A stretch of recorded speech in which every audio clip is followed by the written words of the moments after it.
വിശുദ്ധ മത്തായിയുടെ സുവിശേഷം 20-ാം അധ്യായം 29 തൊട്ടുള്ള തിരുവചനങ്ങൾ. യേശു അവരോട് ചോദിച്ചു, ഞാൻ നിങ്ങൾക്ക് എന്ത് ചെയ്തു തരണമെന്നാണ് നിങ്ങൾ ആഗ്രഹിക്കുന്നത്? അവർ പറഞ്ഞു, ഞങ്ങളുടെ കണ്ണുകൾ തുറക്കപ്പെടണം. 2 അന്ധന്മാരുടെ പ്രാർത്ഥന ഉച്ചത്തിൽ നിലവിളിച്ചാണ്. കർത്താവ് തിരിഞ്ഞു, ഉള്ളലിഞ്ഞു അവരെ സ്പർശിച്ചു. അവർക്ക് കാഴ്ച തിരിച്ചു കിട്ടി.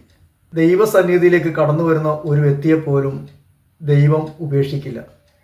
ഹൃദയം നുറുങ്ങിയവർക്ക് കർത്താവ് സമീപസ്ഥനാണ്. മനം ഉരുകിയവരെ അവിടുന്ന് രക്ഷിക്കുന്നു. ഉരുകിയ മനസ്സാണ് ദൈവത്തിന് സ്വീകാര്യമായ ബലി. ദൈവമേ, നുറുങ്ങിയ ഹൃദയത്തെ അവിടുന്ന് നിരസിക്കില്ല.